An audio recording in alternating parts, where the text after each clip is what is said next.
కానీ డాన్సర్స్ ఎలా ఉంటారంటే కొంతమంది చూసుకుంటే కొంతమంది డాన్సర్స్ ఉంటారు. ఓన్లీ వచ్చామా, ఈవెంట్ చేసుకున్నామా, వెళ్ళామా. కొంతమంది డాన్సర్స్ ఏందంటే స్టేజ్ మీద ఎక్కిన తర్వాత ఎగ్జాంపుల్ మీరే తీసుకోండి. చాలా ఎనర్జీగా ఉంటారు. కొంతమంది అసలు అలా ఎనర్జీగా ఉండరు. ఏముండరు. అసలు ఏం తాగుతారు మీరు ఏమన్నా?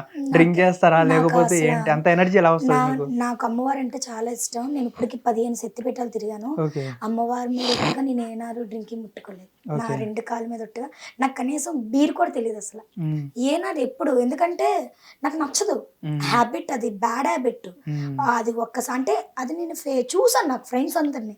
చాలామంది దానివల్ల ఎడిక్ట్ అయిపోయి లైఫ్ పాడు చేసుకున్నారు. ఒక అమ్మాయి, ఒక అక్క అప్పుడు నేను ఇంటర్మీడియేట్ చదువుతున్నాను. ఒక అక్క యాంకరు. హ్మ్. ఆ అక్క మందుకి ఎడిక్ట్ అయిపోయి డబ్బులు లేక ఇంకా సంథింగ్ చేసి ఆ తర్వాత చనిపోవడం. నేను ఓకే. అన్ని కళ్ళారా చూసాను. అంత ఓకే. చూసిన తర్వాత నేను ఎలాగ దానికి బానిసవుతాను. ఇప్పుడు అగ్గి కాలుతదని తెలుసు.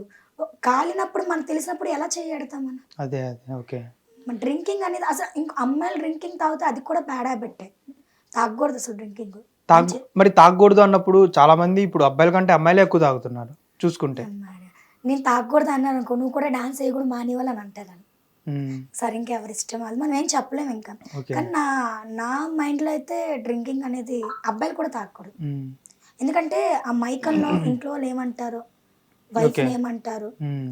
ఆ మత్తు అనేది డ్రింకింగు నానా విధాలుగా గొడవలవుతాయి. ఓకే. సో, అది మంచిది కాదని నా ఇది. అంతే కరెక్ట్ కాదది. ఓకే.